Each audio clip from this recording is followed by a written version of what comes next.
Eu não tomava um cancelamento como o da semana passada fazia uns anos, tá? O último nesse nível foi lá pelo meio do governo Bolsonaro. Tudo certo, é isso mesmo. Tá no debate público hoje em dia, quer dizer que de tempos em tempos você vai falar algo que um conjunto organizado de pessoas acha que não pode ser dito. Esse ano foram 4 cancelamentos. É um bocado. Nesse ritmo não é normal, não. Mas acho que é importante a gente parar para pensar um pouco no rito do cancelamento. Porque é um rito, né?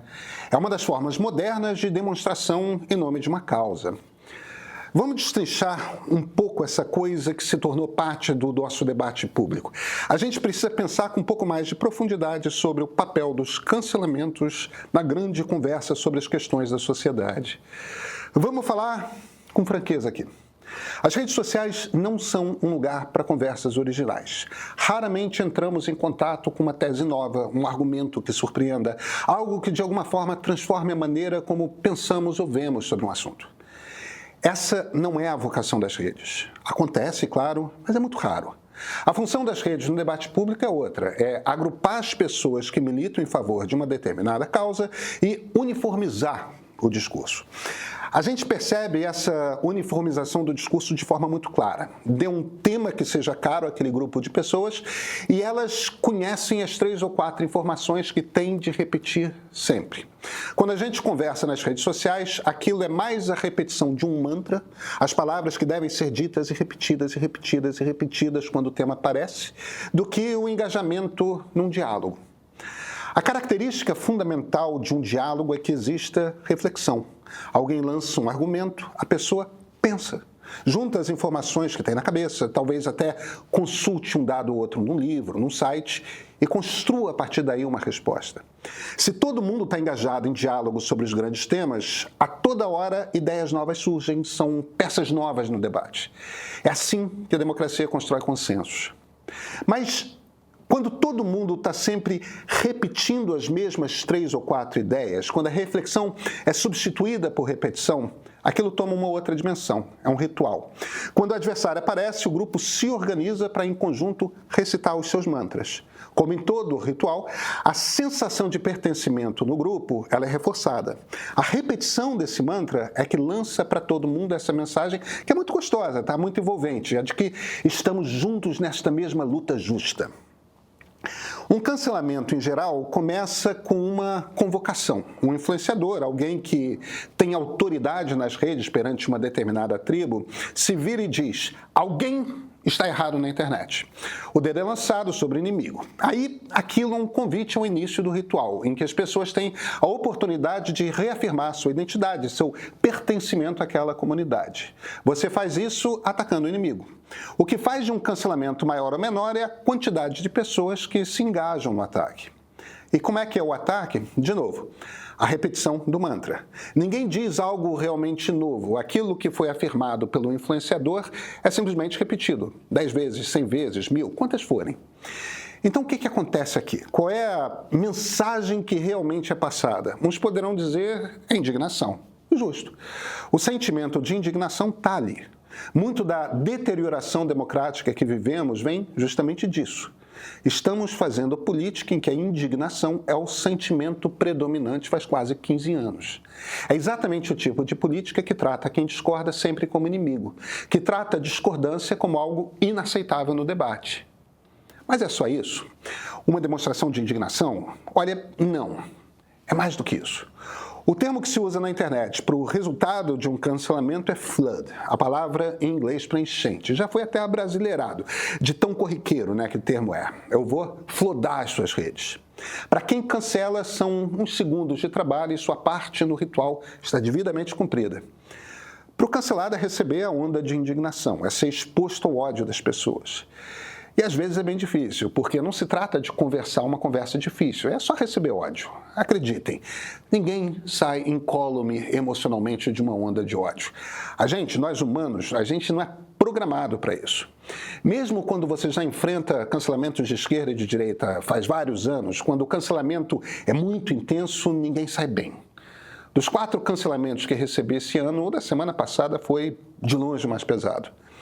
Para quem é cancelado, a coisa funciona assim. Você abre o Twitter, né, o X, o Instagram, o Blue Sky, e é só o que vem. Todas as mensagens diretas que você recebe, todos os comentários em tudo que você publicou são a repetição de 2 ou 3 ideias, um mantra, uma após a outra.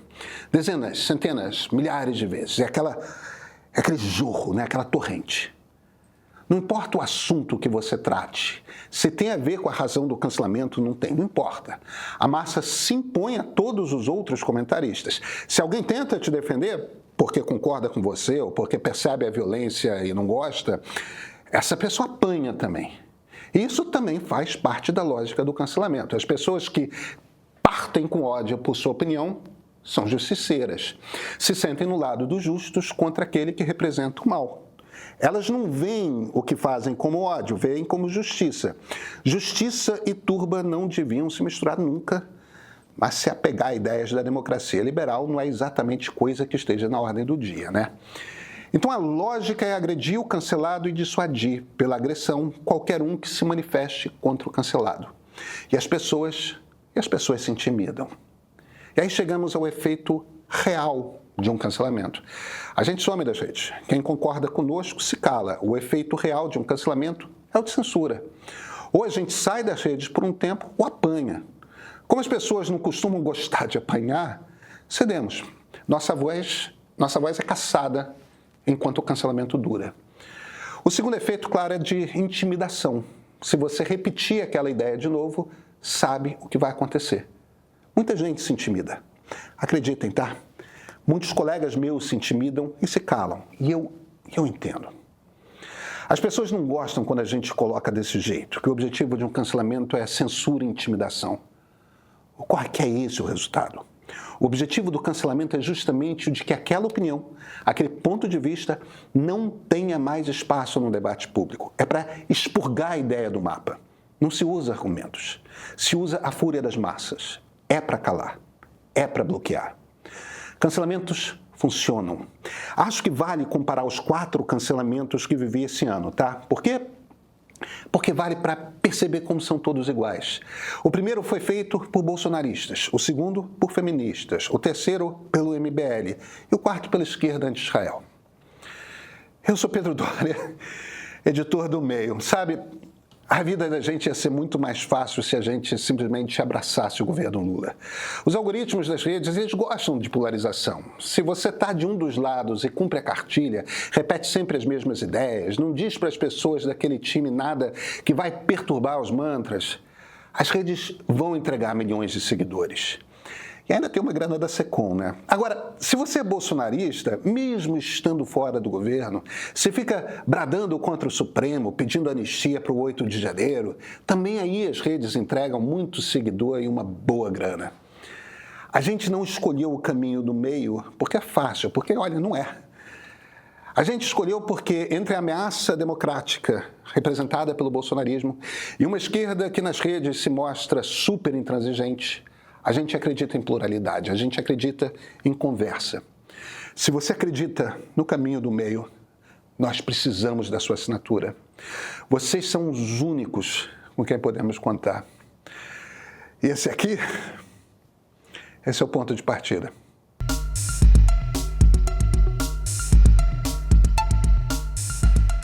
Os bolsonaristas vieram primeiro. Alguém fez uma montagem com um vídeo antigo meu no segunda chamada do My News, sobre o uso de cartão corporativo pelo Bolsonaro e comparou com uma fala minha mais recente num dos programas do Central Meio sobre o uso pelo Lula. A edição foi manipulada, mas é assim mesmo que as hordas fazem às vezes, né? Tiram do contexto e, mandam ver. Foi o menor dos cancelamentos desse ano, tá? Fiquei um fim de semana, 2 dias lá, recebendo mensagem desaforada. O bolsonarismo é bom de rede social, mas ele é ruim de cancelamento. Porque é mais rústico, sabe? Qualquer lustre de erudição que a esquerda bem ou mal cultiva, a turba bolsonarista não tem. É só um xingar de vendido para baixo. É só ofensa literal mesmo, só palavrão. O segundo foi por conta de um vídeo justamente sobre onde está a justiça no linchamento virtual. Meu ponto ali, sobre aquele episódio do Rádio Novela Apresenta, era que estamos criando uma cultura na qual, se alguém de uma das categorias protegidas pelo identitarismo faz uma acusação, o acusado não tem qualquer direito à defesa. Apanhei bem, tudo certo. Quando gravei, eu já sabia como ia ser a reação. E, de novo, esse é um ponto muito importante. A gente sabe quando vai escrever, quando vai falar, que aquilo vai virar um cancelamento. A gente sempre sabe porque sabemos quais são os temas tabus para as tribos. É por isso que cancelamentos funcionam como arma de intimidação. É assim que dificultam que certos temas sejam debatidos de forma mais ampla na sociedade. E, de novo, funcionam, intimidam. Muitos colegas pensam coisas que não falam nas suas colunas, que evitam, porque não estão afim da carga de ódio. E eu entendo, porque às vezes é uma barra mesmo. Aí veio o terceiro, puxado pelo Arthur Duval, o Mamãe Falei do MBL. Ele estava reclamando que eu questionei quando ele fez uma viagem à Ucrânia, posando publicamente de visita humanitária, mas gravou aí uma mensagem para os amigos, dizendo que as mulheres ucranianas eram bonitas e eram fáceis por serem pobres. O ex-deputado não entendeu três coisas. A primeira é que o comportamento de pessoas em cargos públicos eletivos é sim medido com um padrão diferente das pessoas privadas. Em segundo, se ele não entende que olhar para mulheres que são refugiadas de guerra e pensar em turismo sexual é completamente abjeto, eu sinto muito. Eu acabo de voltar de uma viagem na qual estive com vítimas de guerra. É o terror. Quem não tem bússola moral quando chega à idade adulta, não vai chegar a ter. O terceiro ponto é o seguinte: Mamãe Falei acha que foi caçado da Lespe por conta da estupidez que falou para os amigos sobre as mulheres da Ucrânia. Não foi.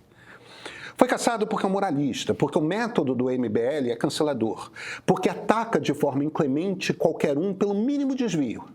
Em parlamento, políticos constroem alianças, não posam de algozes de todos os seus pares. Na primeira oportunidade que os seus pares tiveram, puseram-no para fora. O MBL não tem futuro político porque não sabe cultivar alianças.